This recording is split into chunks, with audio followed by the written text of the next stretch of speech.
Bueno, saludos a todos, bienvenidos a tu seminario Travesías del Centro de Estudios Iberoamericanos de la Universidad de Puerto Rico en Arecibo.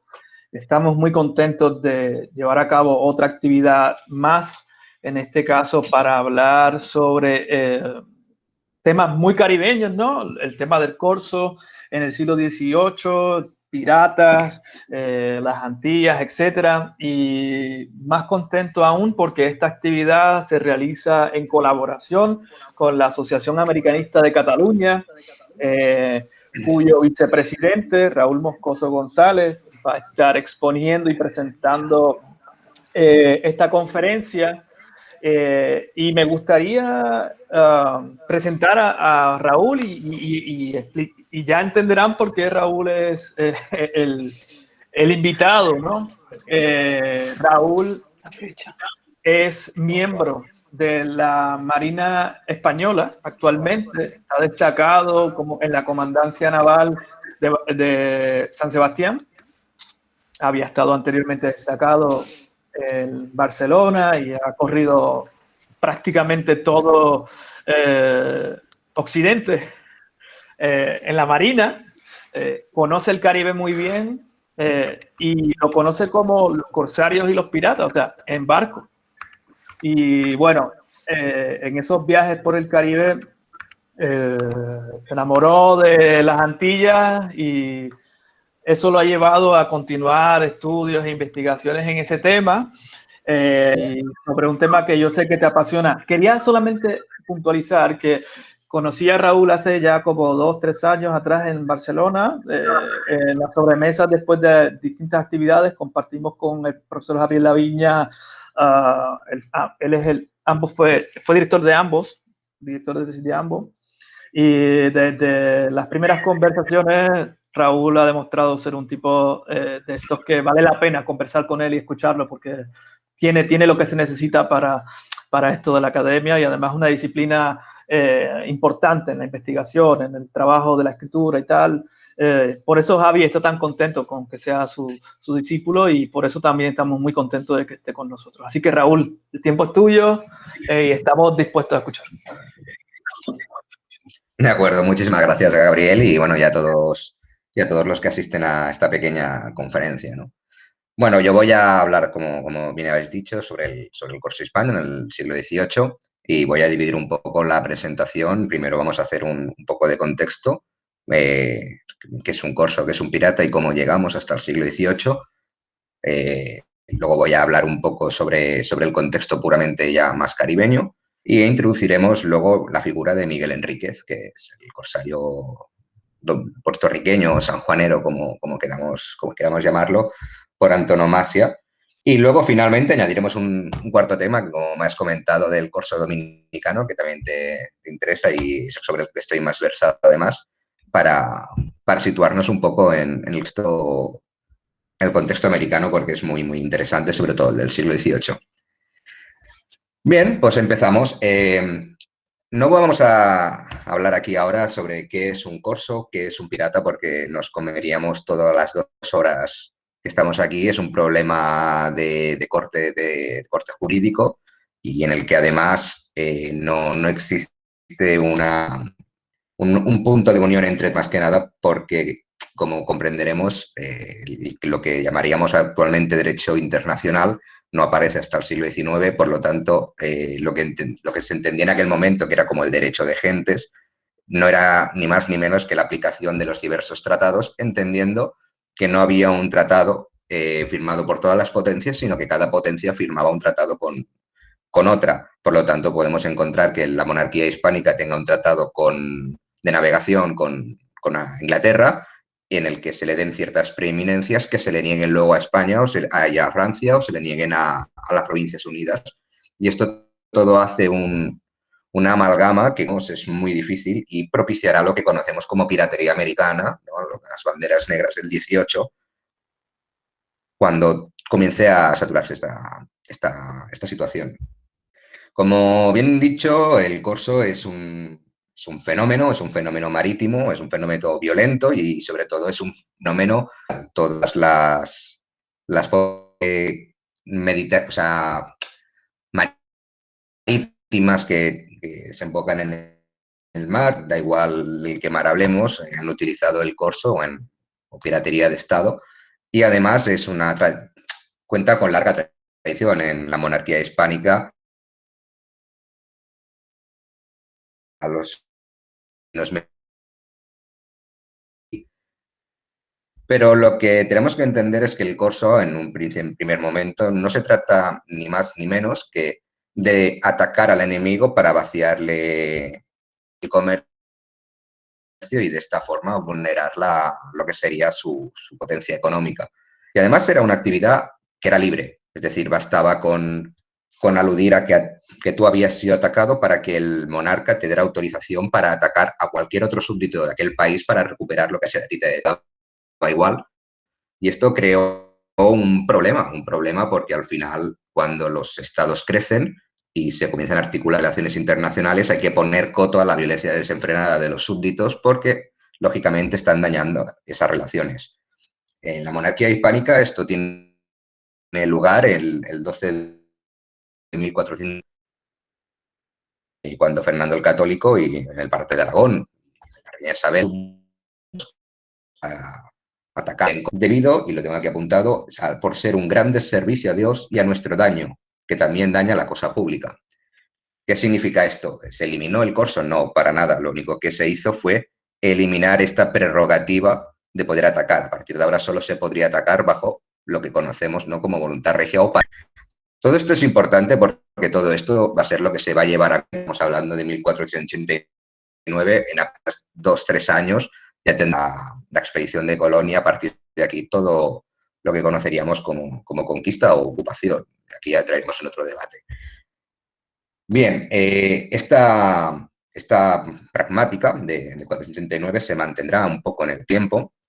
Carlos V también la entenderá porque siempre priorizarán lo que son las armadas nacionales antes del corso de los súbditos, por el simple hecho de que las armadas nacionales son más controlables, esa violencia marítima es más controlable que la que puedan ejercer los súbditos libremente. Evidentemente, en la monarquía hispánica estamos hablando de una extensión vastísima, no tenía ni capacidad, ni siquiera tendría hoy en día poder ocupar todas estas zonas. Por lo tanto, en 1621, ya con Felipe IV, acaba de subir al trono, se promulgan lo que serían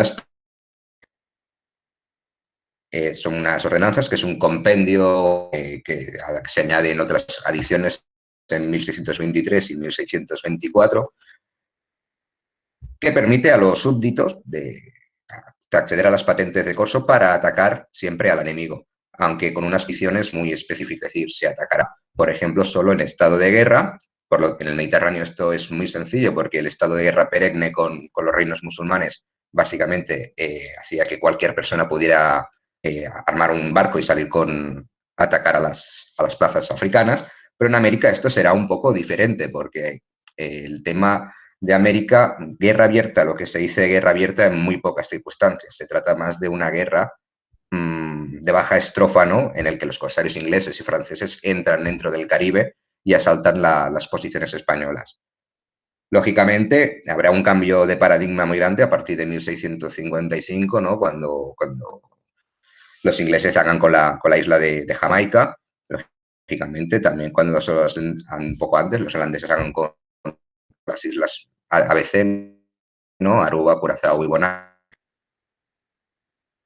Y, lógicamente, cuando Francia también acabe instalada en Saint-Domingue, lo que será después Haití, que aunque no será oficial hasta la rúbrica del Tratado de Ryswick, los tenemos allí ya bien afincados. Como digo, esto genera una situación un poco caótica en el que el Caribe se convierte en un totum revolutum. Todo esto crea un conflicto que además se verá elevado a la máxima potencia a partir de 1700, con la muerte del último monarca de la Casa de Austria, ¿no?, con Carlos II, y la llegada al trono de Felipe V, y lo que sería la explosión de la Guerra de Sucesión. ¿Por qué esto es un cambio de paradigma muy grande? Bien, la Armada Española nunca existió como tal hasta este punto, esto hay que tenerlo muy claro. Se trataba de armadas normalmente financiadas por asiento, gente que era particular, que ponía sus embarcaciones al servicio del monarca en base a un préstamo, normalmente a partir de títulos dignitarios, pero la monarquía se componía de muchísimas escuadras, de la escuadra de la Avería, la escuadra de la Armada de Barlovento, la Armada del Mar del Sur, y además estaba de capa caída. Cuando explota la Guerra de Sucesión, además tiene un lugar en Vigo, la flota de Indias acaba destruida por parte de los británicos y de los holandeses. Se ha discutido mucho en este caso la incidencia de esa destrucción, no tanto por el oro y la plata que llevaba, que había sido desembarcada, eso se salva. El problema es que la monarquía se queda literalmente sin armadas. Como no tiene armadas, tiene que recurrir entonces a los buques franceses de Luis XIV, que además se van a cobrar muy caro el acompañar a las flotas de España. No tener armadas significa que la armada de momento queda descabezada, la única nave, que es la capitana, acabará transportando plata, por lo tanto el Caribe queda en una situación totalmente indefensa, mucho más de lo que lo había estado hasta ese momento. Para suplir, digamos, esa falta de operatividad en el Caribe, porque tengamos en cuenta que lo que es la guerra es un conflicto, aunque tendrá su caja de resonancia en América y en el Caribe, habrá ataques en Pensacola, en Florida y en algunos puntos más, incluso en Puerto Rico se intentará un desembarco en Arecibo en 1702, pero era un conflicto básicamente europeo, por lo tanto el Caribe quedó a su suerte, por decirlo de alguna manera, y se suplió con la expedición de Patente de Corso, en el que además los nuevos aliados, que eran los franceses, también harán el corso. Esto creó una situación esperpéntica, primero porque entendamos que todos los gobernadores que habían en las plazas caribeñas habían luchado contra Francia en las guerras europeas, por lo tanto, que de golpe aquella gente con la que te habías estado peleando sea tu aliada, para ellos era un poco una relación antinatura y, lógicamente, tendrá sus repercusiones. Pero además el hecho de la exposición de los franceses podían entrar en corso también en las bases españolas. Lógicamente, a partir de aquí se crea un contrabando y unos movimientos de tropas que serán muy grandes. Pero además, sobre todo, y los españoles, hay una explosión de armadores españoles que comienzan a armar en corso porque ven que es una salida enormemente lucrativa para sus negocios, como ahora veremos. Y la verdad es que conocemos muy bien parte de este corso. En 1700, López de Morla, un dominicano, tiene patente de corso que entrega su buque a Manuel Duarte, que es un oficial real que está en corso, y captura un pequeño bergantín de Jamaica, valorado en más de 38.000 pesos. No solamente Sebastián Domingo, que es el alférez de Real de Santo Domingo, hace propio. En Puerto Rico, en 1692, Gaspar de Redondo, que era el gobernador interino, ya había comenzado a expedir patentes y nos encontramos en un momento en el que, si anteriormente he dicho que era esto un totum revolutum, ahora mismo es la máxima expresión de ese ataque. Esto se mantendrá hasta 1713, los tratados de 1714, y lo que resultará entonces es que tendremos a los extranjeros realizando un contrabando de tres formas totalmente diferentes. Los franceses, por su parte, se apoyarán en la relación de amistad con España para introducir sus mercancías en los puertos españoles. Los ingleses, a través del navío de permiso y de la Compañía del Asiento del Mar del Sur, de la Company, también harán lo propio, introduciendo el contrabando a través de esta relación. Y luego los holandeses, que serán los más pasotas de todo, por llamarlo de alguna forma, seguirán realizando el contrabando como hasta ahora, llegando a las costas y vendiéndolo. Como digo, además, Felipe V, a partir de 1714, situará lo que algunos historiadores han llamado como irredentismo mediterráneo o retorno mediterráneo, proponiendo una contrapartida al gran giro atlántico de Brodel, y en el que el Mediterráneo vuelve a ser el epicentro de las intrigas políticas no europeas, porque Felipe V se le meterá entre ceja y ceja a recuperar los territorios, sobre todo los italianos, Nápoles, Sicilia, Cerdeña, la Toscana, Piacenza, que además se verán reforzados por su boda con Isabel de Farnesio, que es la heredera de los ducados italianos. Si en la Guerra de Sucesión habíamos hablado de que el Caribe quedó a su suerte, ahora todavía más. Se hará un gran esfuerzo por reconstruir la flota española, que será destruida en 1718 en la batalla del Cabo Passaro. Por lo tanto, España no contará con flotas hasta 1726, coincidiendo con el ascenso de la figura de José Patiño, que será el gran ministro de Marina. Esto ha sido hasta ahora un poco de contexto para entender en qué situación quedó el Caribe. Era una situación penosa. La Armada de Barlovento no volverá a estar operativa hasta 1730 y de aquella manera, porque básicamente se dedicará a salvaguardar las costas y repartir el situado. Pero hasta ese momento, hasta 1730, no habrá embarcaciones reales, por llamarlo de alguna forma. Serán los corsarios españoles los que tendrán que hacer todo el trabajo, desde repartir el sitio, exportar, delegaciones de personajes que lleguen, ya sean eclesiásticos o funcionarios reales, deberán patrullar las costas. Claro, todo esto era un gran poder en manos de gente que al final eran comerciantes y que usarán todas esas preeminencias derivadas de la patente de corso para beneficiarse. Por ejemplo, un barco corsario, cuando apresaba a otro, podía introducirlo en cualquier puerto del Caribe con la única imposibilidad de cruzar al otro lado, o sea, no podía irse a la mar sur, ni podía, pero bueno, fácilmente solucionarlo metiéndolo tierra para adentro a través de Veracruz o a través del Camino de Cruces de Panamá, como veremos, era bastante típico. Pero además, ese barco se podía de venta. Sí que pagaban los derechos de entrada, pero se ahorraban los derechos de venta. Eso significa que cualquier comerciante, puerto, su propia mercancía, aduciendo a empresas para ahorrarse ciertos impuestos. Solamente la corona era perfectamente consciente de ello, pero seguía dependiendo, como he dicho, por la falta de embarcaciones en el Caribe, seguía dependiendo totalmente de particular. Y es en este punto donde aparece, claro, la figura que hemos comentado de Miguel Enríquez. Y claro, ¿quién es Miguel Enríquez? Esa es una gran pregunta que ni siquiera Manuel López Cantos, Ángel López Cantos, perdón, en su libro de Miguel Enríquez, una obra historiográfica para mí muy buena, no sabe dar solución a esta pregunta.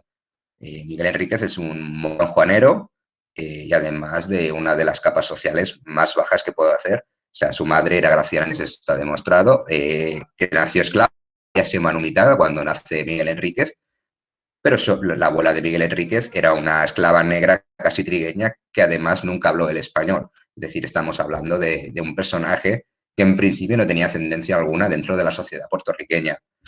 ¿Cómo consiguió ascender hasta el punto? Aquí ya entraríamos en la teoría, ¿no? Hay gente que aduce que el padre podía ser un alto funcionario de la corona, que se apiadó de su hijo, como se lo pone López Cantos. Yo no estoy muy de acuerdo, porque hijos mulatos había muchísimos, no se entendería una predilección por solo uno. Yo estoy de acuerdo en una segunda hipótesis, que es que en 1701, con un nuevo gobernador de Puerto Rico, en este caso Gutiérrez de la Riva, a Miguel Enríquez se le hace ventero. ¿Qué significa venteros? Venteros sería lo que hoy conoceríamos básicamente como un testaferro. Los gobernadores pues tenían prohibido tanto involucrarse en la sociedad donde estuviera en su gobernación, algo que nunca cumplieron, se casaron a sus hijos, involucraron perfectamente, también tenían prohibido comercial, algo que solucionaron de testaferros, y además utilizaron las preeminencias del corso, como hemos dicho, las patentes de corso las expedían la corona a través de sus gobernadores. Un gobernador con un testaferro a través del corso tenía básicamente asegurado el comercio total de una isla como Puerto Rico, que era fácilmente controlable si se tenían las situaciones, los contactos necesarios, ¿no? Bueno, como os he dicho, en 1701 entra como Gutiérrez de la Riva no durará mucho, morirá en 1703 y parece ser que Miguel Enríquez aprendió bien el oficio y se quedó con alguna parte del caudal, que como este no pudo justificar a la hacienda y se quedó perdido, pues se lo hizo y a partir de ahí arrancó lo que sería una de las figuras muy corsarias, ¿no? Más grandes del Caribe, y eso es cierto. Sin embargo, tenemos que tener una cosa clara. Miguel Enríquez nunca, nunca, nunca en ninguno de sus documentos, y he leído ya unos cuantos de él, nunca se declara como corsario. Él se declara hombre de negocios o comerciante. Simplemente tiene barcos en corso para el real servicio. ¿Por qué? Básicamente porque está utilizando, como hemos dicho, las preeminencias de su comercio, utilizando el corsarismo justamente para meter. Además, será un hombre muy pragmático. No se limitará a tener patentes del rey de España, tendrá patentes de Francia, será factor de la Compañía de Guinea durante la Guerra de Sucesión y luego será factor de la South Company, utilizará el comercio de esclavos para enriquecerse, ahora como más comentaré. Y además, las embarcaciones, como él mismo reconoce, muchas, estamos, como López Cantó reconoce, simulando un comercio. De hecho, él escribe una carta en 1708 a un comerciante de Curazao diciendo que le deje una embarcación cargada de mercancías que él introducirá como efectos de corso en Puerto Rico. Todo esto genera, lógicamente, un ascenso económico brutal que no será, en ningún caso, tendrá su paralelismo en ascenso social. Las élites sanjuaneras siempre evitarán que este hombre llegue más arriba, aunque la corona, como hemos dicho, por necesidad, se apoyará en este empresario. Bien, aunque esté utilizando el corso como medida de comercio para introducir sus mercancías, lógicamente la mujer del César no solo tiene que parecer pura, sino también parecerlo. Y lógicamente tenía naves en corso, unas 2 naves más o menos siempre tuvo, una goleta para patrullar las zonas de Puerto Rico y luego una balandra o una fragatilla que va cambiando según la va perdiendo y la va reponiendo para navegar más allá, sobre todo hacia la tierra firme. Porque tengamos en cuenta que una de las, y es ahí muy importante, una de las prioridades y una de las ventajas de la isla de Puerto Rico, tanto Puerto Rico como Santo Domingo, son los propios vientos elíseos. Básicamente, para llegar a la tierra firme solo tienen que dejarse ir a vela y en apenas 48-72 horas se encuentran en La Guajira. A partir de aquí, solo tienen que navegar hacia Santa Marta y Cartagena, batiendo todo el litoral de lo que sería el Mediterráneo de la Nueva Granada, que era donde hacían el contrabando los holandeses. Asimismo, el Canal de la Mona, por un lado, y el paso de los vientos entre Cuba y Santo Domingo, o San Domingo en este caso, porque era francés, también es un paso obligado de las naves que entran al Caribe, sobre todo las que van a Jamaica. Por lo tanto, estaban en una situación geográfica perfecta para saltar. Canal de la Mona, además, será un cementerio para los barcos ingleses que intentarán evitar ese paso porque es que los asaltaban. De hecho, incluso tengo localizado un barco que iba a hacer a Aguada refugiarse de un temporal, el abandono, y es atacada por los pobladores de parte de la sur de la isla con canoas. Tiene que huir corriendo porque los asaltaban. La agresividad de los pobladores del litoral era bastante elevada. Y todo, cuando hablamos del corsarismo como Miguel Enríquez, que tiene dos naves, hemos de decir, ¿tuvo incidencia eso en el contrabando que realizaban los ingleses? Incidencia cuantitativa, la verdad es que no. El contrabando siguió siendo uno de los mayores focos que existen en el Mediterráneo. Lo que sí tuvo cualitativa, es decir, los ingleses y los holandeses tuvieron que dejar de comerciar con los territorios españoles con grandes naves y reducir el tonelaje, ¿no? El desplazamiento de sus buques para poder huir justo a las naves rápidas de los corsarios. Eso lógicamente tuvo un impacto muy enorme. Luego también tuvieron que viajar en conserva, no solo un barco, tuvieron que ir varios para poder defenderse. Y lógicamente también aumentar las dotaciones, ya no basta un barco, sino que tenían que llevar soldados para poder que te capturaran. ¿Por qué Puerto Rico fue una base corsaria en este caso Miguel Enrique? Bueno, es muy Puerto Rico, como Santo Domingo o como también Santa Marta en la Nueva Granada, son puertos que quedarán excluidos de lo que se llama el circuito de la Flota de Indias. La Flota de Indias se iba para Cartagena, de ahí a Portobelo, regresar a Cartagena, a Habana y coger el canal de la Florida e irse. Y la de Nueva España ya ni pasaba por ahí si podía evitarlo. Y si no podía, siempre paraba sobre todo en Samaná o en Santo Domingo para enfilar hacia el Golfo de México. Esto tuvo una repercusión muy grande y es que Puerto Rico, al quedar evadida del circuito, necesitaba productos de europeos manufacturados y eso los conseguía a través del contrabando. ¿Qué hace Miguel Enríquez y otros corsarios en cualquier lado? Cortan ese contrabando y se erigen como ellos como los principales contrabandistas y, lógicamente, al introducir la mercancía se hacen ricos. Y sobre todo se hacen ricos a través del blanqueo. Ellos, como sabremos, el circuito monetario de Puerto Rico era sobre todo en vellón.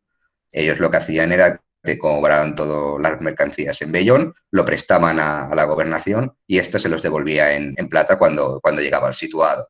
Estamos hablando de un sistema corrupto hasta la saciedad, porque luego esta plata será justamente la que utilizarán para comerciar de contrabando con los puertos ingleses. Es un comercio triangular como el que se hará en el Atlántico, pero a pequeña escala. Es algo que a mí siempre me sorprenderá. De hecho, Miguel Enríquez tiene una carta a un comerciante de Santo Tomás y le dice literalmente que llevará a La Guaira, donde cargará cacao, ¿vale? Y lo transportará hasta Veracruz.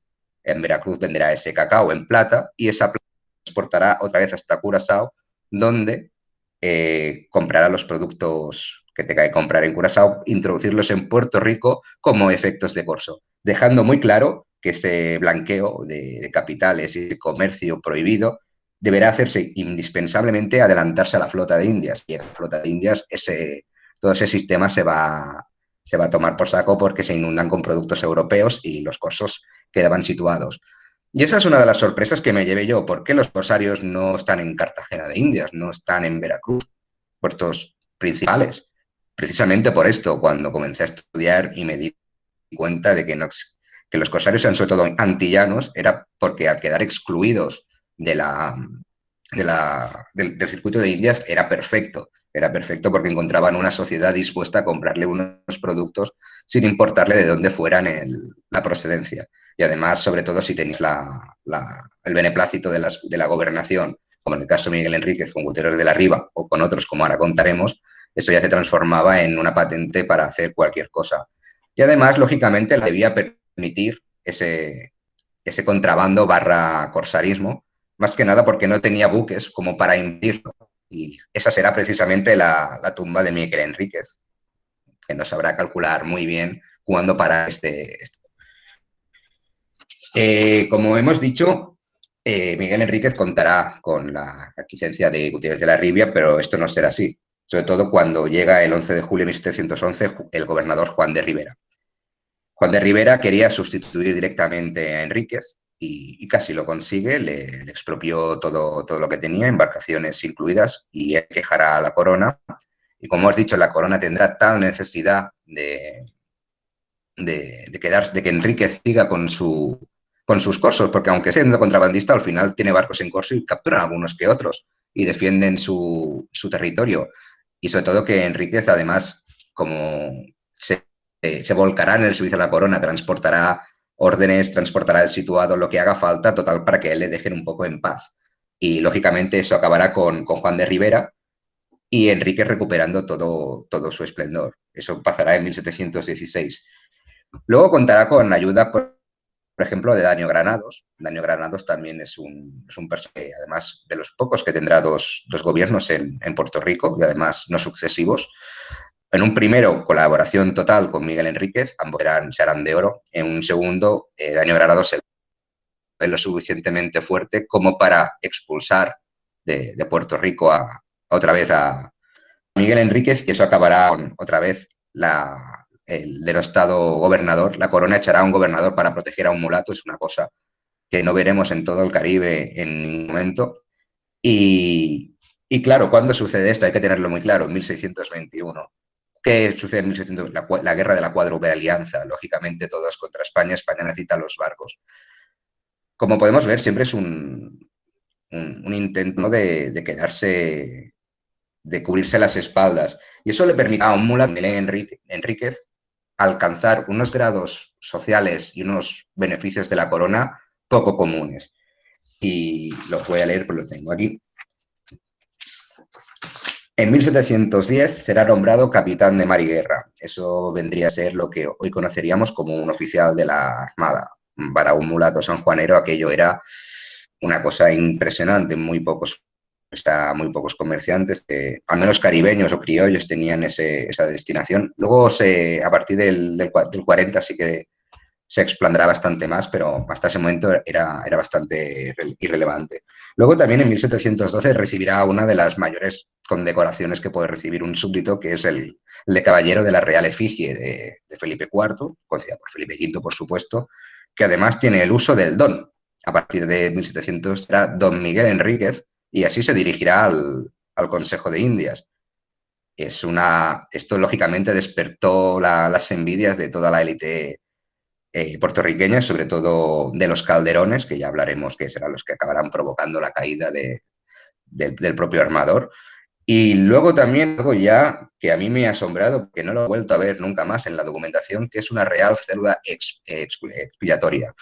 ¿Qué significa esto? Miguel Enríquez podía acudir al Consejo de Indias por cualquier ataque que sufriera de las autoridades coloniales, lo que no es que le diera inmunidad, pero que le ponía bajo resguardo y protección de la corona. Será una carta de naturaleza que utilice bastante y por lo que sus hijos deberán tener mucho cuidado.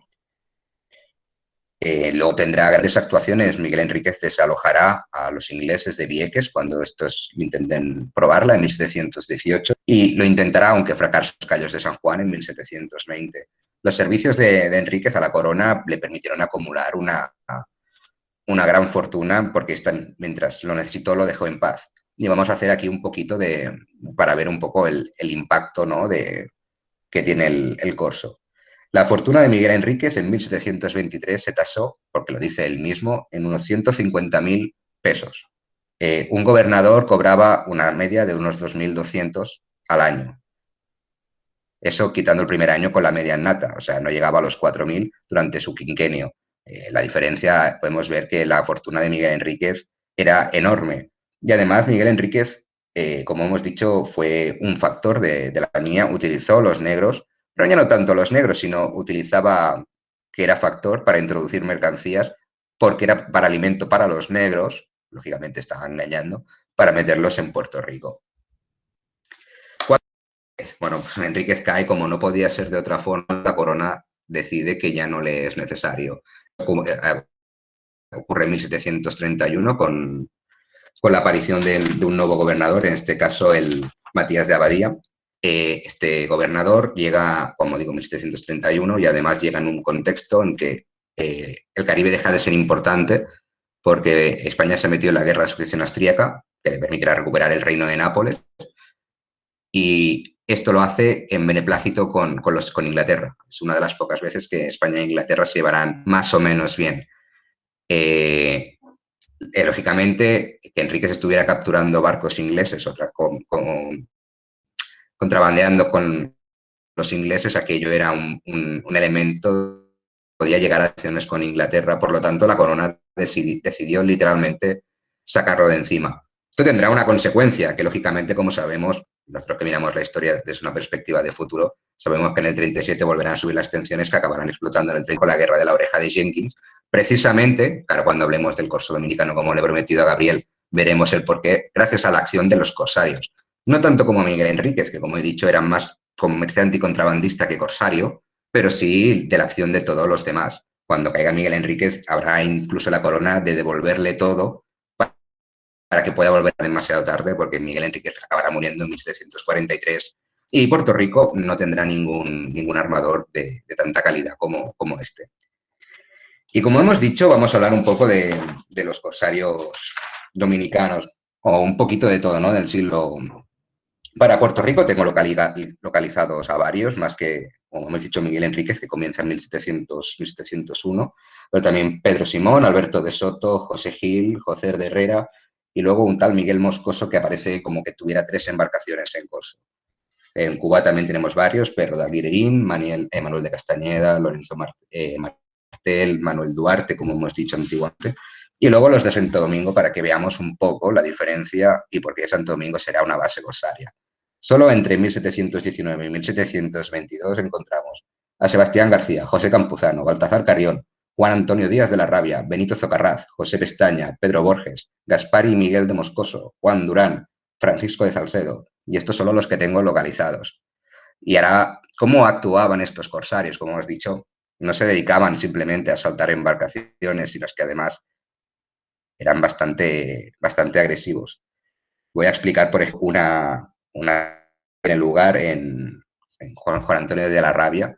Entra en la rada de Aruba, bombardeando el castillo, a la ciudad, obliga al gobernador ante correspondencia de la Compañía de las Indias Occidentales, únicamente transportarlas a las autoridades, se lleva 10 indios y 25 negros que encontró, pero es que además, como no tenía suficiente y aquello era un atentado, porque los españoles consideraban, aunque ya había sido cedido oficialmente, pero América les pertenecía, llevaban un cura con ellos y el cura se dedicó a bendecir a los negros para que estos no pudieran ser esclavizados. O sea, supongo que será un poco abultado, pero se habla de hasta 300 negros bautizados solo en Aruba.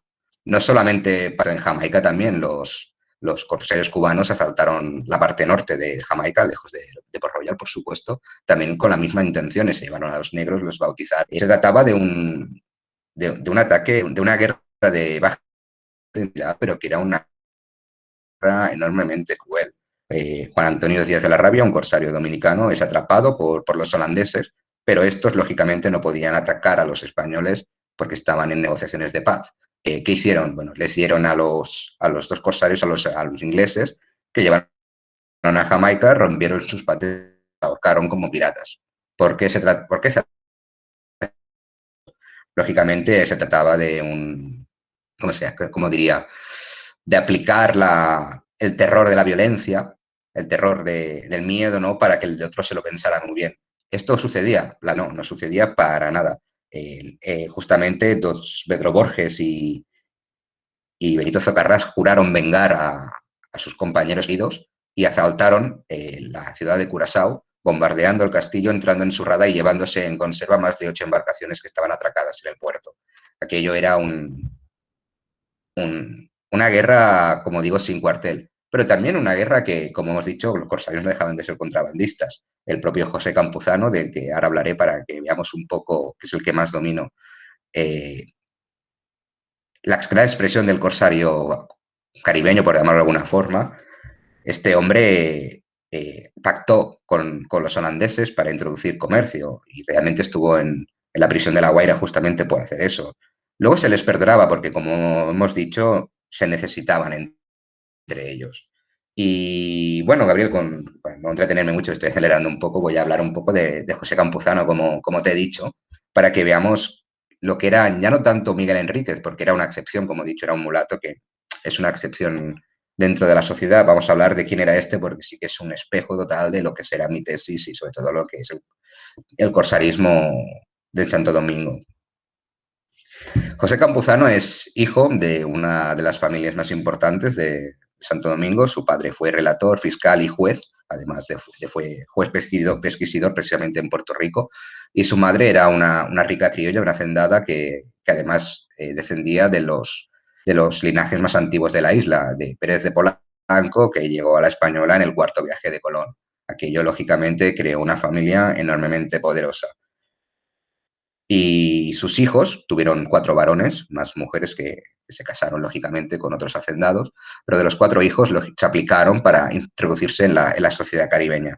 El primero, Gregorio, fue prior principal de Santa Cruz, con jurisdicción en todos los conventos de Venezuela, Puerto Rico, Cuba, Santo Domingo y Jamaica, o sea, un cargo eclesiástico enormemente importante.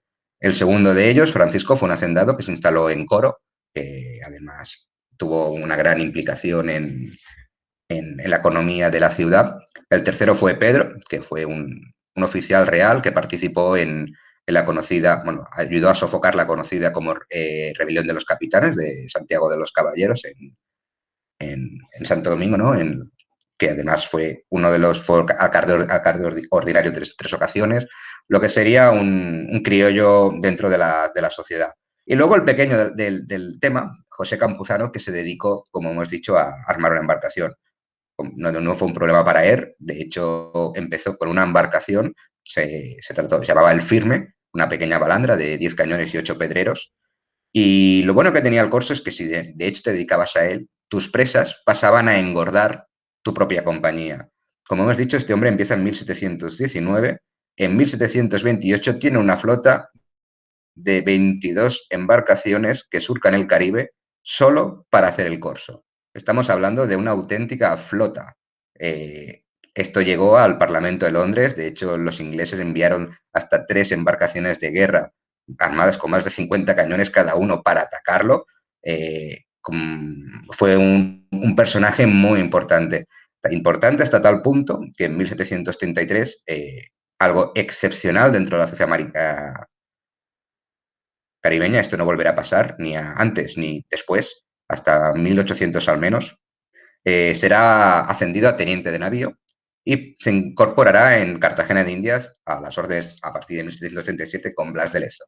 Este hombre participará en la defensa de Portobelo, en la defensa de Cartagena de Indias y finalmente se verá envuelto en el último ataque en Cuba también por Edward Vernon.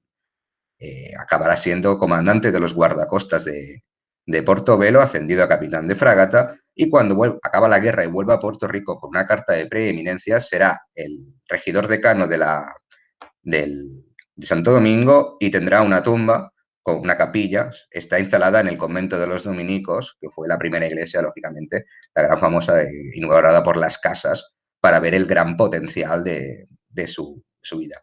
Fue tanto la riqueza y la sociedad que ocupó que su nieto será Adrián Campuzano, que será el primer dominicano elegido como diputado de las Cortes en 1812.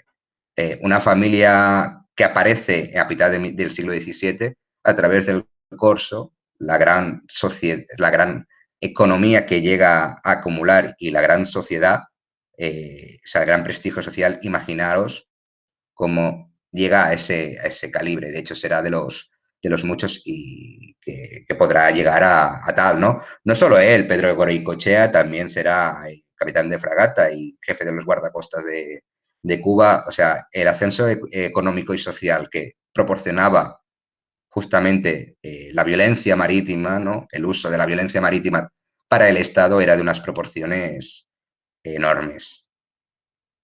Y bueno, yo voy a dejarlo aquí por si me queréis preguntar algo, porque si no me pongo a hablar y esto es un no parar. Raúl, me gustaría que ampliaras un poco, no sé si me escuchas, me gustaría que ampliaras un poco esa parte sí, perfectamente.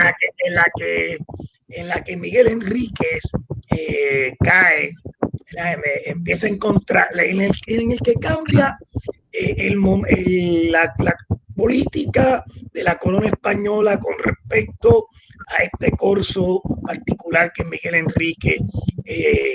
Un poco que profundizaras ahí en ese giro que lo deja fuera. Y un comentario que me gustaría que también, un punto que me gustaría preguntarte es esa caída de Miguel Enríquez en el caso de Puerto Rico.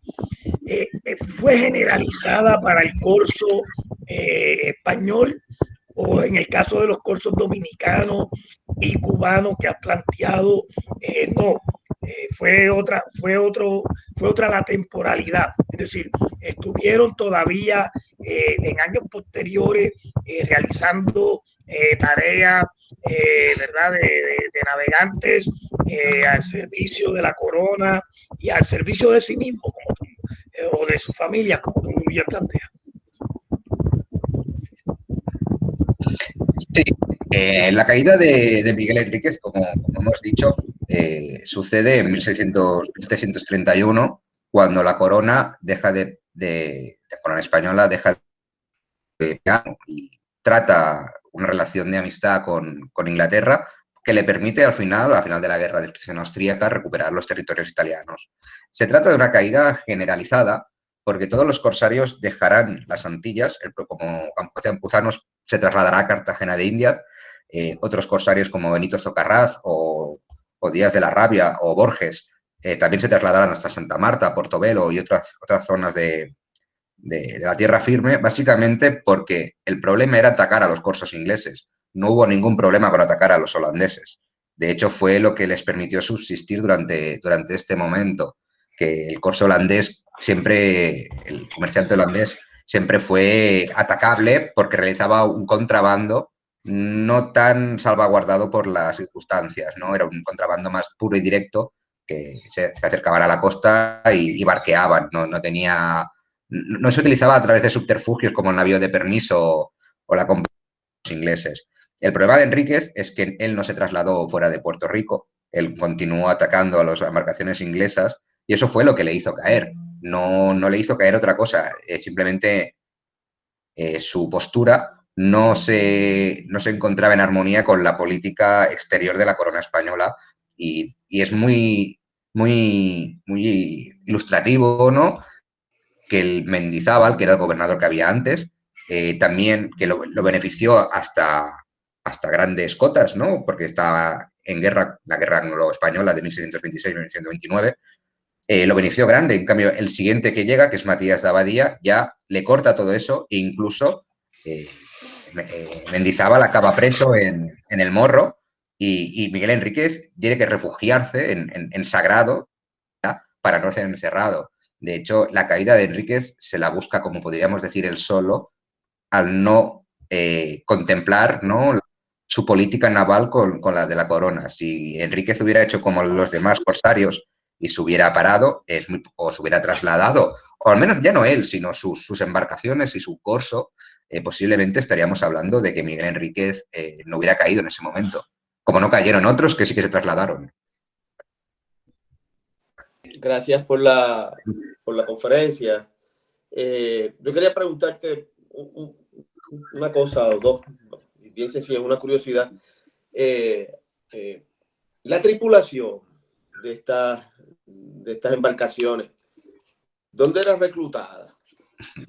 Qué sé yo, un corso como Miguel Enríquez podía tener una tripulación, bueno, o como el corso dominicano, que se me escapa el nombre, el que mencionaste, que lleva a tener 20 y tantas embarcaciones, ¿no? La tripulación parece que, especulo yo y te pregunto, por eso es que tengo curiosidad, de dónde era reclutada y el arte de la navegación, estos personajes, ¿dónde se entrenaban? O simplemente era pues, entrenados en el día a día de su quehacer, ¿verdad? De su quehacer de navegante.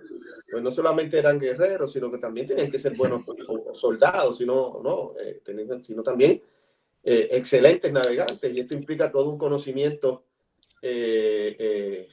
técnico, no solamente de la embarcación, sino también de leer las corrientes, saber de un conocimiento de la geografía de la región, donde cuando sea necesario huir, pues poder huir eficientemente, o cuando sea necesario organizar una emboscada, pues poderlo organizar, ¿no? Y utilizar los elementos. Entonces ahí hay toda un saber, ¿no? Un saber que me da curiosidad, ¿no? De cómo se transmitía o cómo se generaba ese saber y se ponía en circulación también en la región. Eso por un lado. Entonces, si pudiera, ¿no? Esa es la primera. Y lo segundo que me llama la atención es, y que me gustaría ver cómo tú lo elaboras, ¿verdad? Es si tú ves en el contrabando o en la práctica del corso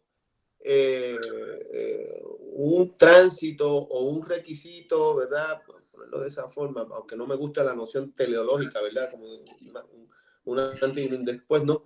Pero como un tránsito hacia una economía ya de corte mucho más capitalista, ¿verdad? Pero pasando por el contrabando y teniendo esta etapa de formación primaria, ¿no? De la acumulación de capital, que era el robo, ¿no?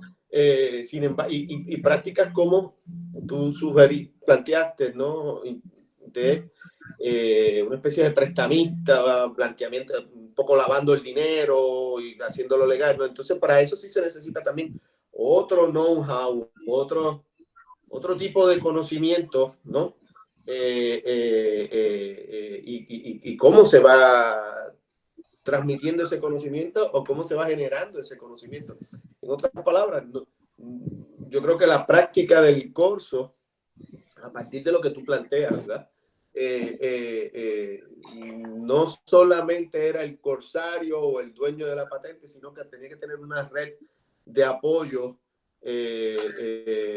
mucho más grande, como tú has sugerido, ¿verdad? Desde los gobernadores y otros intereses para que funcionara, ¿no? Y se fueran y comenzaran a formarse, ¿no? Los mercados internos, ¿no? Y los mercados internacionales también, y cómo se cómo se dan el lujo de entrar y salir de estos distintas escalas de mercado. Nada, lo dejo así para ver si comentan, no es ni siquiera una pregunta.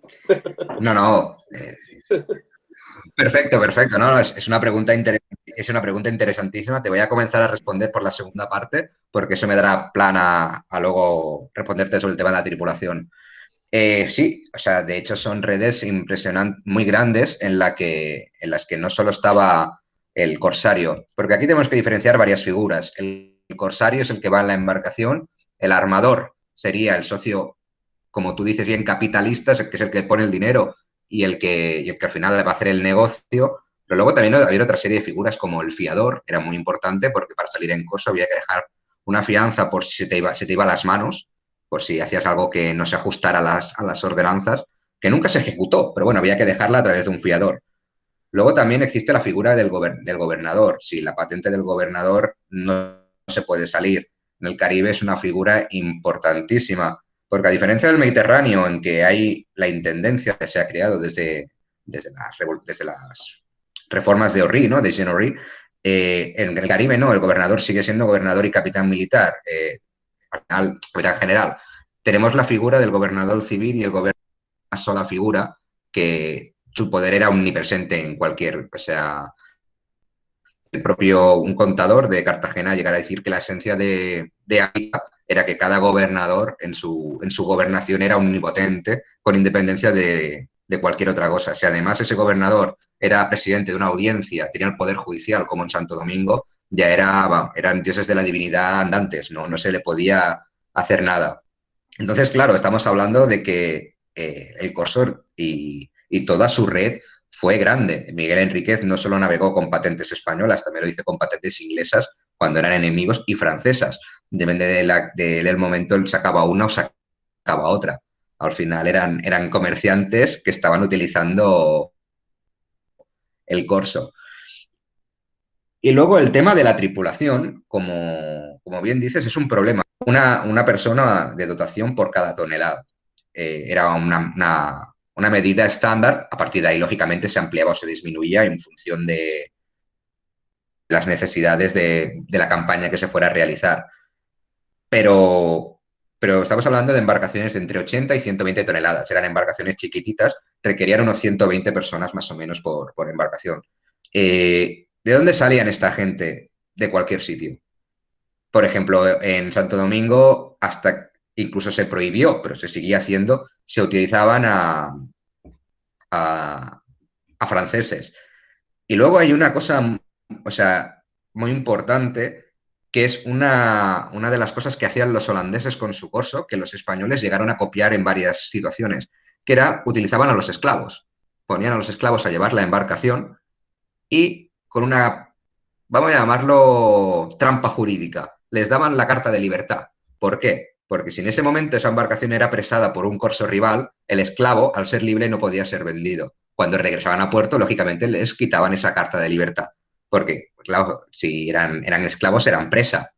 Era un conflicto muy de intereses. Llenaron las dotaciones con mulatos, con españoles que habían llegado de las flotas y habían desertado, porque luego una de las cosas malas que tuvo la Marina Española era su costumbre de licenciar a las dotaciones hasta que volvían a salir. Luego, si una flota llegaba y se tiraba 3 meses en Cartagena, esa persona tenía que vivir. Y el corso proporcionaba además un aliciente. Es decir, los armadores pagaron muy bien a los corsarios justamente para que se quedaran con ellos. Necesitaban mucha mano de obra. Y luego el tema que me has comentado, el tema de la navegación. Bueno, tenemos gente como Miguel Enríquez, que nunca navegó, él simplemente ponía el dinero y ya contrataba gente que fuera apta para navegar, gente que hubiera sido corsaria, pero que no tuviera el dinero como para fletar una embarcación, entonces le servían a él. o directamente a través de la experiencia, comenzando de grumete y llegando a llevar, que fue el caso de Campuzano, el corsario que yo he hablado. Él no tenía ni idea de navegar cuando él entra, incluso en el 19 él no había navegado en su vida y lo reconoce en su carta de méritos. Y lo que hizo fue contratar a un capitán que puso como su segundo. Básicamente se dedicó a aprender.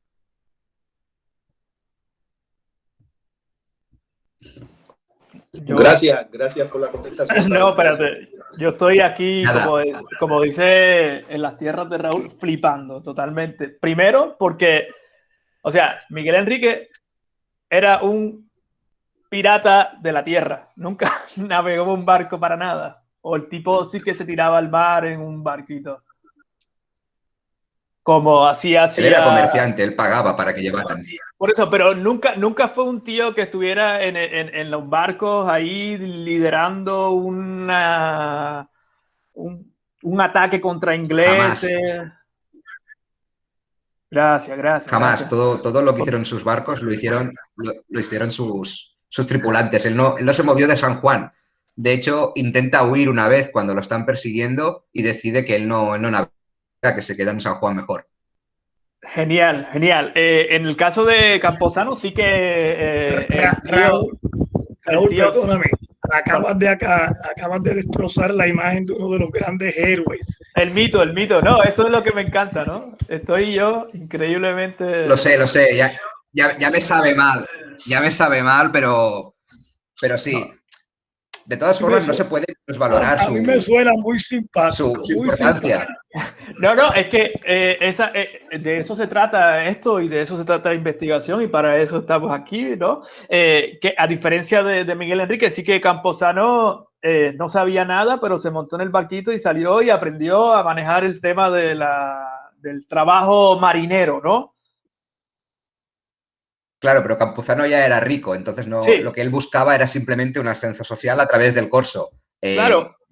Miguel Enrique es al contrario, él hizo fortuna y aunque buscó el ascenso social nunca lo consiguió por el sistema bueno, lo llamaremos castas, aunque en ese momento aún no se le podía llamar como tal, pero más tarde sí. Él estaba muy limitado, de hecho sus rivales siempre lo llamarán espurio, mulato, poco menos que perro. Pero bueno, sí, era más rico que todos los demás. Claro. No, me parece muy interesante bueno, Miguel Enrique era zapatero, ¿sabes? Y uno cuando empieza a mirar la historia dice, pero este tío, ¿no? Zapatero, y termina ahí, uno se monta la película del tío en el barco con la flota de no sé cuántos bergantines y no sé qué, y los cañonazos, ¿sabes? Y ahora, coño, todo como que hace sentido, ¿verdad? Me parece eso muy interesante. Un dato que me parece curioso y un poco siguiendo la línea de la que Carlos comentaba, el Corso más que nada es una empresa hasta cierto punto multinacional, porque hay patentes de distintos lugares y es una red, ¿no? Es una red que va desde inversores, que serían los armadores, el fiador, el gobernador, el corsario, la tripulación del corsario, se mueve en distintos ámbitos, español, inglés o francés, dependiendo de quién sea la patenta que salga, ¿no? Y opera como una empresa. El Corso es una empresa de grandes dimensiones, por decirlo de alguna manera, y hace cosas quizás hacía cosas tan actuales como, por ejemplo, prestar en una divisa y cobrar en otra, ¿no? Es un asunto sumamente frecuente hoy día, o sea, prestas en pesos y cobras el préstamo que haces en dólares. Es una manera en que hoy día se especula los mercados monetarios o cómo se hacen préstamos internacionales. Ya él lo hacía en el siglo XVIII, o el Corso en general lo hacía en el siglo XVIII, y lograba así pues acumular unas fortunas y blanquear unos capitales o especular con los cambios monetarios, por decirlo de alguna manera, ¿no? O con este caso del vellón entre la plata y tal. No sé si comentar algo sobre eso. Sí. No, a ver. Sí. A ver, el tema de las patentes tenemos que tener claro que todos los países prohibían a sus súbditos que tuvieran patentes de otros estados, incluso aunque estos fueran aliados. ¿Qué es lo que pasa? Que en el Caribe lo hacía hasta el apuntador. No había ningún problema porque al final como has dicho, la corona necesitaba de esta gente para salvaguardar un poco las costas y poder llegar, o sea, pensemos que los barcos de Enríquez llegan a repartir el situado, que es algo enormemente importante para la supervivencia del comercio colonial y de las Antillas en sí españolas. Como Puerto Rico, sin el situado no hubieran podido pagar a las dotaciones. Y luego, además, era un préstamo que se hacía sin intereses, como estás diciendo, pero que en la práctica llevaba acarreado un porcentaje del 25%. Es decir, aunque la corona siempre insistió que el vellón y la plata tenían el mismo valor, en la práctica no. En la práctica la plata, el vellón era un 25% más caro. Lo que estamos haciendo es blanquear ese dinero, como bien dirías, para volverlo a introducir en el comercio comercial y ampliar uno la fortuna. De todas formas, tenemos que tener en cuenta que Miguel Enríquez, aunque se haya destruido un poco el mito, ¿no?, que aunque él nunca navegó, lo que hizo es algo excepcional. Solo, de todos los corsarios que yo he estudiado, solo José Campuzano está a su altura, ¿no? Tanto en servicios a la corona como en incidencia dentro del Caribe. Ser armador no era ningún desmérito. De hecho, la corona le da capitán de mar y guerra, la patente, caballero de la Real Efigie, don. Campuzano será don porque será oficial real, pero nunca se bendecirá con el título de Real Efigie. O sea, es el único mulato que yo he conocido que se trate como don, y no cualquiera, la corona lo trata como don. Eso era algo... Y que tiene cierta autonomía, ¿no? Porque el trato casi que es directo entre la corona y Miguel Enrique, ¿no? Hay una especie de... tiene un poder tan alto. Y volviendo al tema de la especulación monetaria, que me parece fascinante, ¿no? El cambio, no hay interés, pero ya hay una acumulación en el proceso simplemente por especular con moneda, que ya es un asunto de la Edad Media, ¿no? De eso vivían los cambistas en el Mediterráneo, en la Edad Media, pero todavía aquí en este momento en el Caribe se está haciendo, y Miguel Enrique fue muy astuto en ese sentido. Que como empresario es un tipo exitoso, claro, con el mito del pirata en el barco, que ahí es que se desmonta, pero como empresario casi que en las fases embrionarias del capitalismo moderno, pues definitivamente que era un tipo excepcional, sin lugar a dudas. Ahí el mito se reconstruye, si se quiere, desde esa perspectiva. Pero Jaime está por ahí deseoso, y Natacha también. No me acuerdo quién levantó la mano, así que las chicas primero, Nati.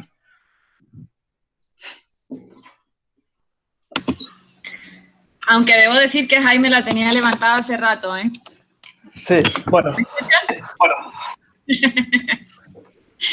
Pero bueno, gracias Raúl por la presentación, súper interesante, súper informativa, para mí un tema fascinante.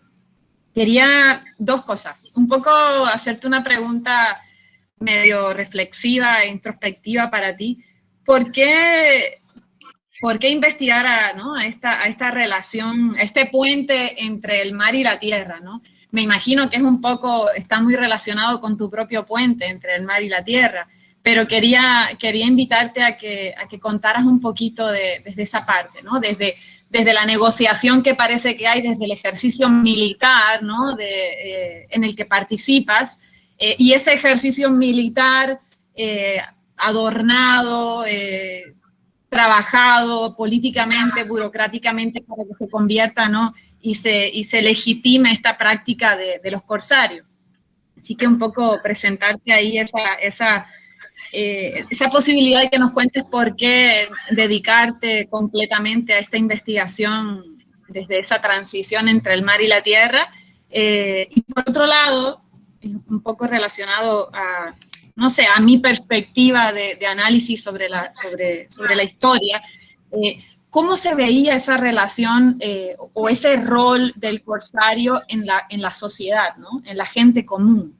Tal vez hablar de una opinión pública en ese tiempo no sea un concepto apropiado, porque no necesariamente se ha concebido desde lo que hoy nosotros podríamos considerar la opinión pública, pero ¿cómo eran recibidos estos corsarios cuando regresaban a sus hogares, ¿no? Porque imagino que, como mencionabas, empiezan a adquirir estos tripulantes un cierto poder que los separa de la gente común, ¿no? cierto poder que empiezan, y me imagino que van a trabajar en sus pequeños espacios de gestión en cada uno de los espacios donde residen.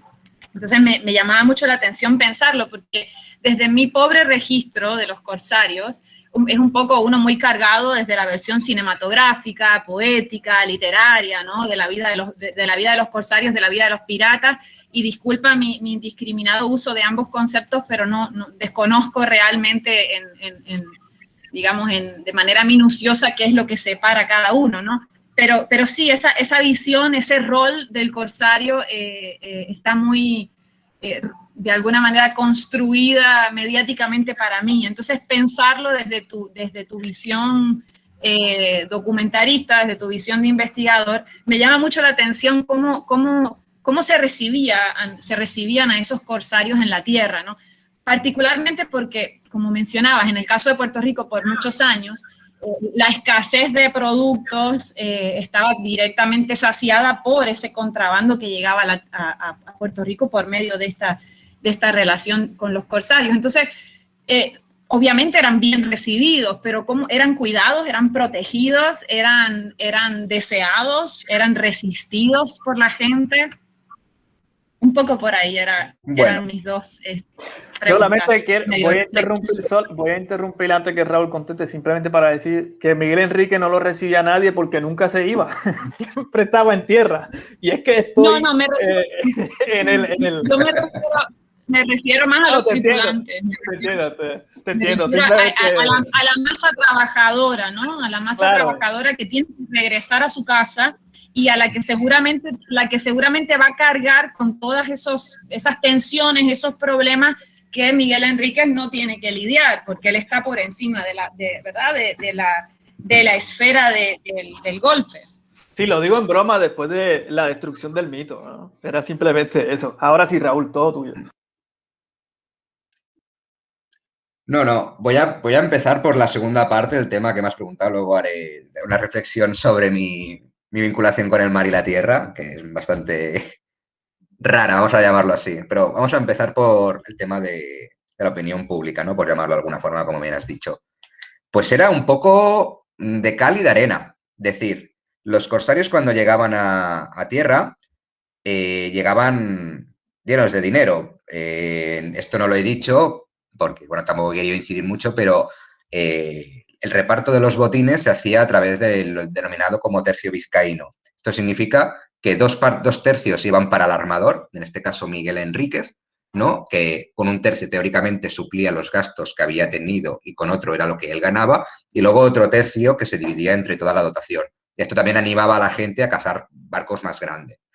¿Qué es lo que pasa? Que cuando llegaban a tierra después de una presa y tenían dinero, eran recibidos con bastante... Uy, ¿me escucháis? Sí, vale. Cuando llegaban a la tierra y llegaban cargados de dinero, era un poco alegría porque, como suele decirse en los registros literarios, eran gente que se daba la vida. Se daba la vida en alcohol, en todo lo que se pusiera por delante. El problema es que el dinero, como también suele pasar en los registros literarios, no les duraba demasiado. Y cuando ese dinero se acababa, eran un peligro. Pero un peligro hasta tal punto que Miguel Enríquez tiene que solicitar a la corona que le conceda una guardia de un cabo y 10 soldados para defenderse de esa gente. Eran alborotadores natos que el gobernador expulsaba de la ciudad para que la liaran fuera, no dentro de la ciudad. Entonces había una necesidad a la vez de que cuando te llegaban volver a salir en corso para expulsar a esa gente, porque al final eran gentes de mal vivir. No podríamos decir que eran gente agradable, al contrario, incluso dentro de la marina a los marineros se les tenía pánico, porque si no cobraban su salario, en cuanto salían a navegar, se amotinaban, cogían el barco y se largaban. No tenían ningún problema. O sea, había que cuidarlos y ser bastante amistoso con ellos. Hay muchos problemas, por eso corsarios como Campuzano, desde las autoridades se les acusará de compaginar y de tener una relación de compadreo con los tripulantes, pero es que en la práctica era la única forma que no se te rebelaran. Si tú no tenías esa práctica y eras demasiado duro, te podían colgar del palo mayor, se largaban con el barco y no los volvías a encontrar. Entonces en tierra eran un peligro. aunque ya digo, durante los primeros días que llegaban a puerto cargado de dinero era toda una fiesta y todo el pueblo, toda la ciudad se volcaba con ellos, porque claro, venían cargados de dinero. Y luego en la relación, bueno, es un poco una relación 50-50.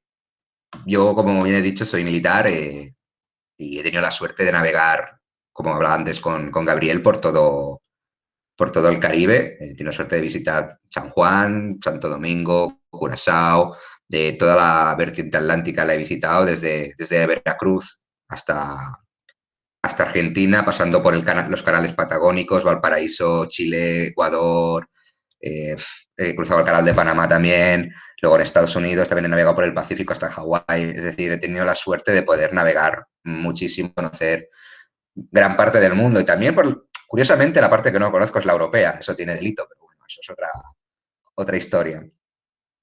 Y todo eso se sumó a mi director de tesis. Hoy no lo tenemos aquí, pero bueno, todo el mundo conocéis a Javier, supongo. Y desde que yo estaba en el grado, en la carrera, me insistió mucho en esta temática. De hecho, el trabajo de fin de grado lo trabajé con él. Luego en el máster no pude porque él no era director, pero también dirigí hacia allí.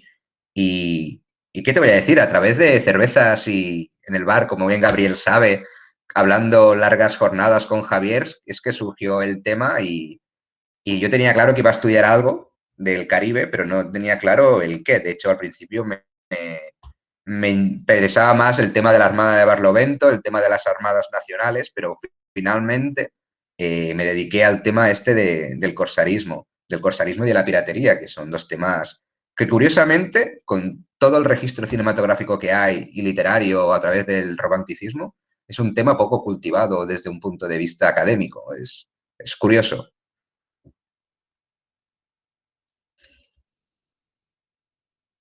Jaime. Nati, gracias. Gracias, Raúl. No sé si... No, sí, excelente. Claro que sí, claro que sí. A mí, por ejemplo, he descubierto, incluso en algunos libros de mi hija, ¿no?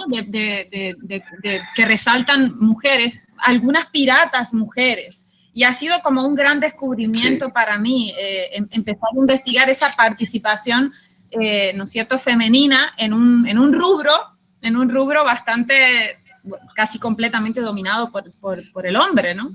Así que nada, me parece que un poco en la contemporaneidad hay un regreso o hay un cierto interés innovador sobre el tema, ¿no? Y desde la perspectiva de género, que está chévere. Me parece que es algo interesante porque es parte de la historia y sin lugar a dudas, por ejemplo, en el caso puertorriqueño podríamos decir que este hombre ha sido un gran maestro para nuestros políticos actuales, ¿no?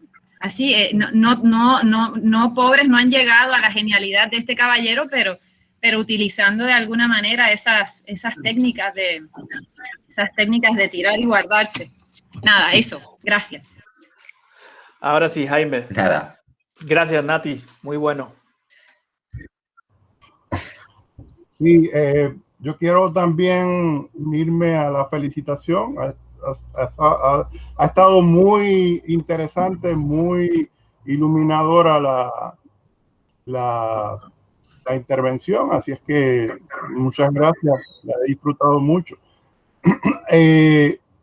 A mí me gustaría abordar el tema de la violencia, porque evidentemente en estos abordajes que se hacían como parte de las actividades de los corsarios, en muchas ocasiones me imagino que tiene que haberse desatado una violencia a veces mayor, a veces menor, pero es una violencia que no está del todo regulada por el Estado en ese momento.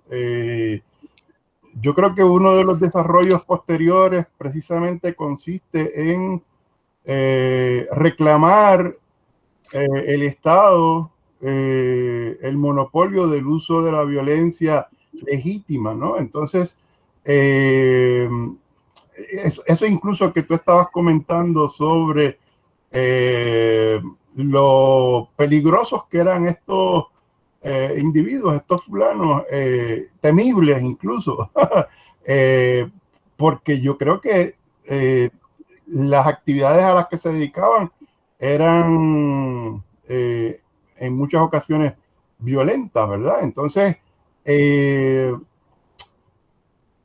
eso por un lado, me gustaría que hablaras sobre ese asunto,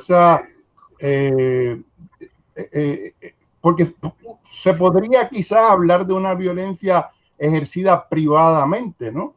Aunque con apoyo del Estado. Aunque me da la impresión de que probablemente eso quizás sería más aplicable para el caso de los piratas, no tanto para el caso de los corsos, pero me gustaría escucharte sobre eso. Y entonces, como parte de esa recuperación tanto mítica, yo creo que uno podría establecer unos paralelismos con lo que Hobsbawm en otro contexto llamaba a los bandidos sociales, ¿no? Que creo que probablemente no guarda ninguna correspondencia con el fenómeno propiamente dicho de los corsarios, pero en esa recuperación que se ha hecho desde un punto de vista más idealizador, me parece a mí, a veces se les presenta como sujetos que están en contra de los poderosos. Lo curioso es que son poderosos. Así que, no sé, me gustaría escucharte porque son aspectos que no tengo del todo claro. Bueno, pues voy a aprovechar tu pregunta para enlazar con una reflexión que hizo antes Natasha sobre las mujeres, que me parece que será perfecta. Primero, por eso te voy a hablar del tema de la violencia. Sí, yo hablo de violencia privada y, de hecho, muchos autores intentan hacer un paralelismo con el tema de los mercenarios. Es decir, un pirata sería un asaltador de caminos o un guerrillero, mientras que un corsario sería más como un mercenario, es el que ejerce la violencia a sueldo. Efectivamente, además, la corona nunca pudo, lo intentó por todos los medios regular la violencia marítima, pero fue imposible. Se intentó que los corsarios no abandonaran a sus presas en islas desiertas en el Caribe, no hubo manera, los corsarios siguieron abandonando a la gente, porque si los llevaban a tierra había que pagarles el rancho de su estancia en prisión y no querían. Y segundo, porque además eran una carga.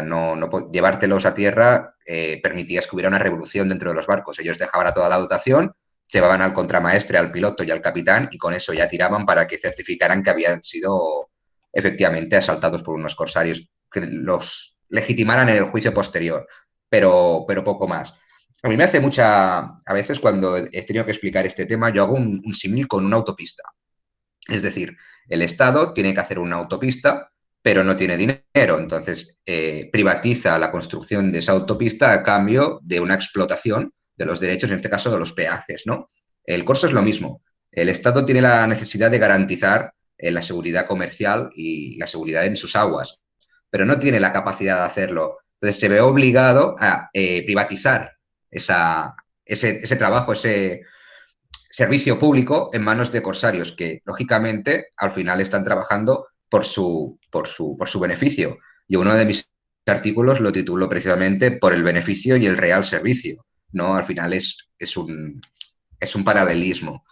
Y en cuanto a la búsqueda de la libertad, la piratería, no tanto el corso, que al final serían vinculados de una forma u otra a un Estado que emitía la patente, pero sí tanto la piratería, que la piratería se enfrentó a todos. Sí que había esa aura de libertad. De hecho, las dos grandes mujeres piratas, hay más, la Bonnie y me sale el nombre de la segunda, sobre todo la Bonnie, ella huía del matrimonio al que la habían obligado desde Inglaterra, se embarcó en un barco, llegó al Caribe y se unió, el barco fue asaltado, se la llevaron a la Tortuga y se unió a la vida pirata. Es decir, y además, si tenemos en cuenta lo que se cuenta de ella, lógicamente una pirata, aparte de su sentencia de muerte cuando la capturan, registros documentales deja, pero si nos tenemos que fiar por la documentación, parece ser que gozaba del prestigio entre su tripulación. De hecho, era la primera, decían que saltaba al barco para atacar, no tenía ningún escrúpulo y en ese ambiente de libertad que había entre los piratas, que fueras mujer al final era lo de menos. Tenía más o que fueras de color, de hecho había muchos piratas que eran negros, mulatos, etcétera, etcétera. Valía más lo que tú pudieras aportar que tu nacimiento, tu género o tu color, era indiferente. De eso es lo que buscaba, ¿no? A partir de aquí eso dio paso, a las ideas románticas del mito del pirata que lucha contra los estados. Tampoco era eso, ellos luchaban por liberarse de esa opresión, pero para su propio beneficio. Ellos eran tan crueles como luego lo serían los propios corsarios que los atacaron. Y luego hay dos tipos. Cuando un corsario atacaba a otro barco en el mar, normalmente las imágenes que nos puede proyectar es los dos grandes buques intentando destruirse. Los corsarios nunca bombardearon otro barco, más que nada sí que lo bombardearon, pero para quitarles el mástil y dejarlo sin gobierno. En ningún momento querían hundir el barco, eso iba en contra de sus propios intereses, ellos lo querían capturar. Pero los marineros que estaban siendo atacados tampoco querían echar. Ellos eran trabajadores, además muy mal pagados, de algún comerciante. Ellos querían regresar a casa. De hecho, muchas veces el capitán del barco que estaba siendo atacado intentó que los marineros lucharan contra los corsarios que les atacaban y echaron al capitán por la borda. Y ellos se rindieron. Conmigo no va esto. Y de hecho, muchos de estos gente luego pasó a ingresar cuando han atacado por piratas las filas de los piratas buscando esa libertad. Son conceptos muy, muy, muy interesantes, ¿no? Pero el tema que comentabas del uso de la violencia legítima se escapa por los corsarios. Se intenta, pero cuando tú cedes ese uso a gente privada, hay excesos por todos lados. Es imposible de controlar.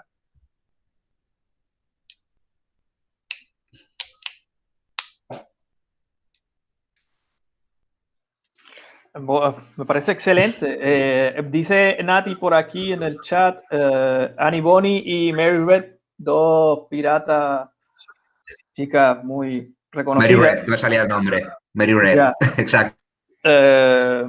Y bueno.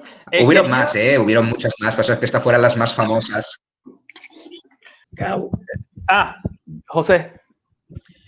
Raúl, comentaste sobre el trabajo de Ángel López Cantos. Por aquí lo presento, el de Miguel Enríquez, corsario boricua del siglo XVIII. Nada, una curiosidad que siempre tiene uno, si se liga a los campos de las ciencias sociales o de la historia. Este es un trabajo que ya tiene 24 o 26 años de publicado. La primera edición para allá de 1994. ¿Cómo han leído ese trabajo? Ahora estoy preguntándole más al investigador. ¿Cómo han leído ese trabajo? ¿Qué cosas, si ya las tienes pensadas, te distinguen, te separan de la lectura de López Cantos sobre esta figura de Miguel Enríquez? Pues sí, yo me lo he leído. De hecho, lo tengo aquí mismo. O sea, es uno de los libros de cabecera. A ver, a mí me hago una lectura muy positiva. El hecho es que Ángel López ha hecho un trabajo excepcional sobre una figura y ha tenido en cuenta muchas más cuestiones de las que puedo yo tener yo, que estoy tocando a los corsarios en general y no solo a uno, a excepción de Campuzano, que sí que lo trabajo más individualmente, porque me sirve para justificar muchas cosas de las que digo durante mi investigación. Pero el trabajo para mí ha sido, de hecho, un puntal, porque, como he dicho, una de las cosas que yo me sorprendió cuando empecé a investigar es, incluso aún con el hecho del gran prestigio que tiene interés que tiene la piratería, se han hecho series, películas, libros, nadie de la academia a fondo a investigarlo. O sea, una cosa. Entonces, a mí el libro de Ángel López me ha servido como puntal, junto con el de Piratas, Corsarios, Bucaneros y Filibusteros de Manuel Lucera Alboral, que, aunque tira un poco más para el siglo XVI y XVII, son dos libros puntales. Luego, hay que reconocer que es el único libro con el de José Antonio de Icuza, un corsario de la Guipuzcoana, pero ya estamos hablando de la segunda mitad del 18, que realmente tiene nombres y apellidos. Normalmente la gente, cuando estudiaba esto, los autores decían, sí, el corso español en el Caribe fue muy abundante. Fin. Hacían alusión a un pequeño libro que se publica en 1748 sobre el número de capturas, que además se lo dedican al nuevo rey español, Fernando VI, ¿no? Que decían las capturas inglesas, las capturas españolas, los españoles eran muy guays, punto. ¿No?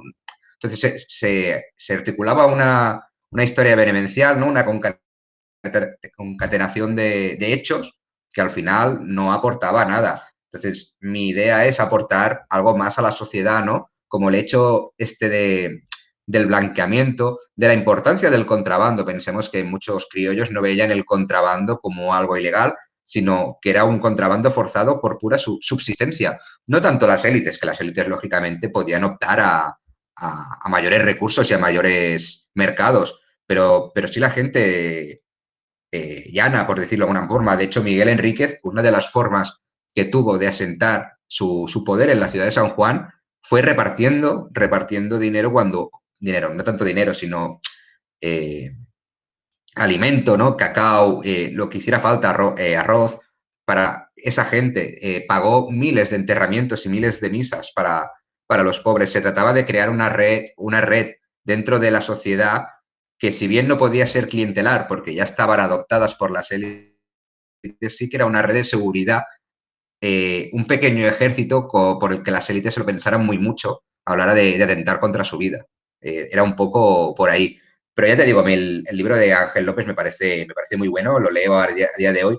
Sí me parece un poco reconocer que intenta alabar una figura y todos los que se enfrentaron a Enríquez eran malos y Enríquez era el bueno.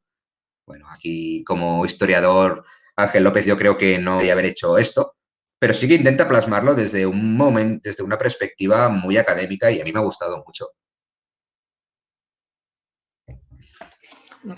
Hay una serie recientemente que salió en Netflix que se llama El Reino Perdido de los Piratas.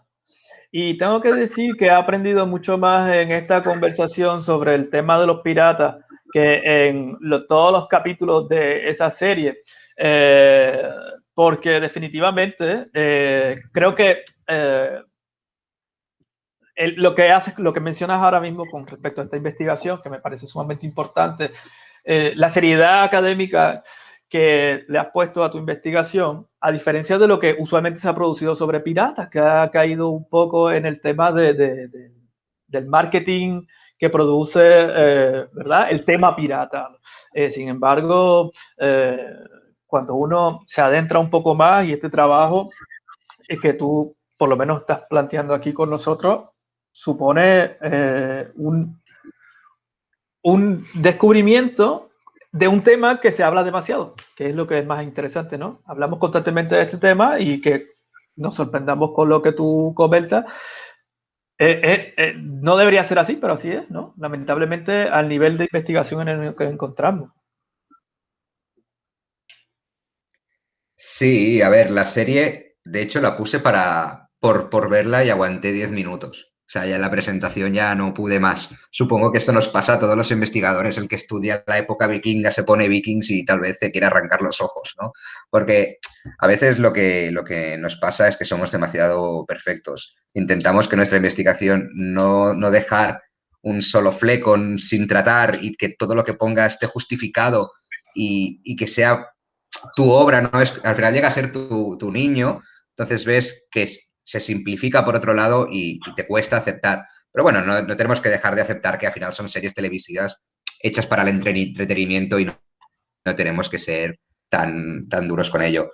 No obstante, la serie en sí también toca una temática muy diferente. Ellos están tocando lo que sería la piratería de las banderas negras, que es una piratería muy limitada en el tiempo, mientras yo toco el corso, que se puede llegar a...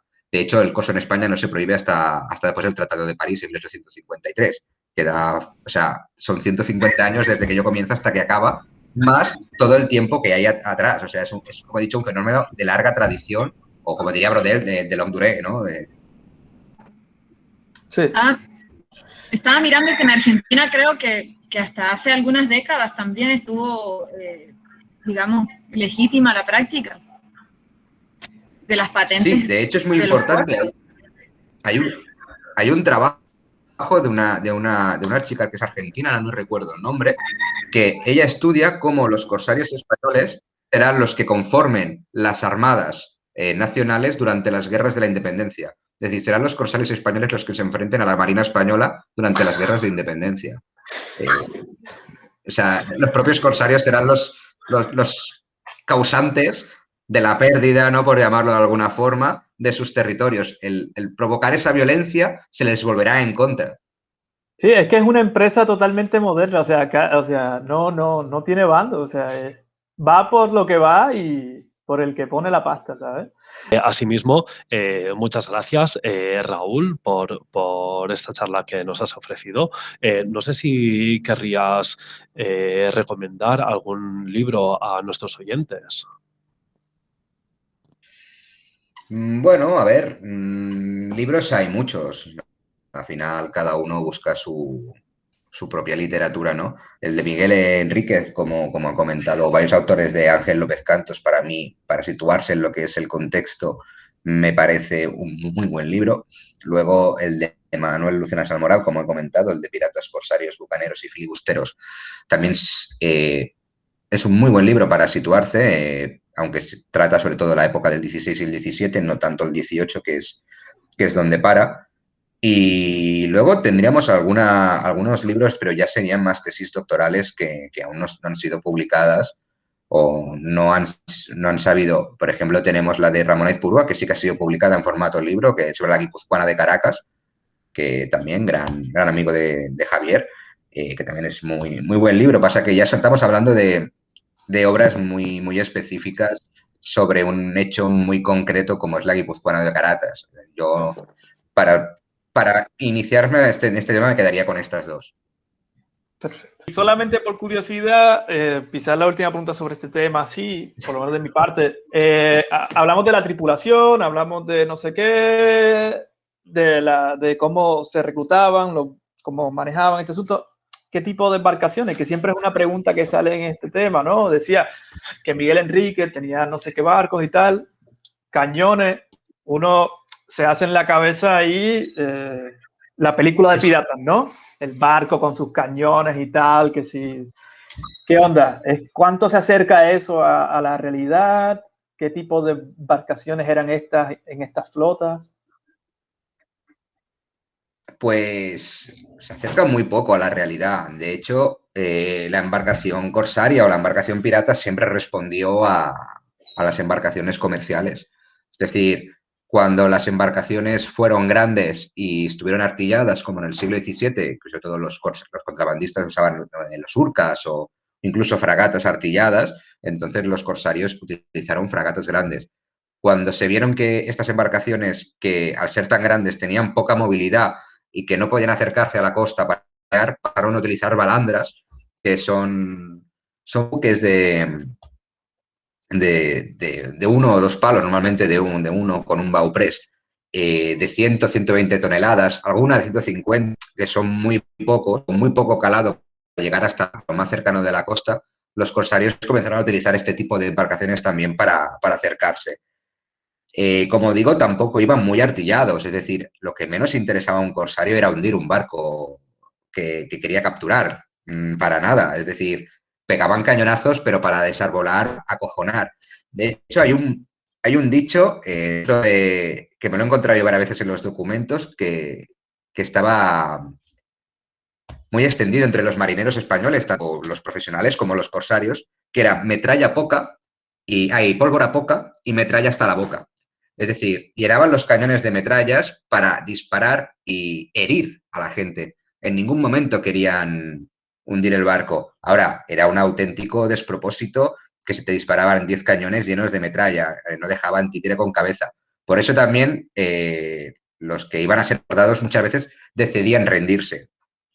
Ahora bien, ¿hay buques grandes corsarios? Por ejemplo, sí. Lorenzo Daniel, un corsario dominicano del siglo XVIII a la segunda mitad de 1760-80, llega a tener una embarcación de más de 60 cañones. Estamos hablando de lo que sería un galeón artillado, una auténtica bestia. Pero, como él mismo definiría, era más para intimidar que para atacar. Siempre se hacía acompañar de barcos mucho más veloces y más pequeñitos para abordar.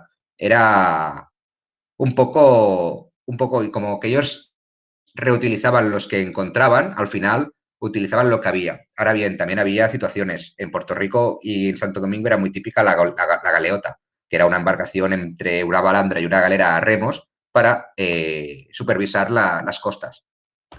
Era una embarcación, no era tanto para ir hasta tierra firme, sino solo para las costas. Dependiendo de la situación utilizaban una cosa u otra.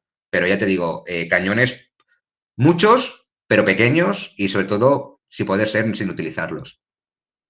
Bien.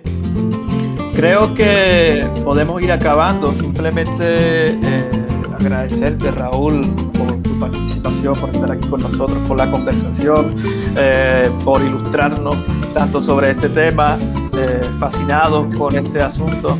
Y bueno, ¿qué más? Éxito en esa tesis que se nota de lejos que te lo has currado muchísimo. Estoy llorando sangre. Ya, me imagino, ¿no? Y además que... Y agradezco que no esté Javier por aquí, porque si no me sacaría el látigo. Sí, seguramente, sabes cómo es nada, querría simplemente darte nuevamente las gracias y bueno, a todos los que se conectaron, que estuvieron con nosotros, placer, que participaron y los colegas que nos acompañaron de Asociación Americanista de Cataluña. De verdad que ha sido un placer. Así que muchas gracias a todos. Gracias, José. Gracias a Raúl. Realmente me he disfrutado la presentación de un tema por el que siempre he sentido mucha curiosidad, pero sé muy poco. Pero excelente presentación.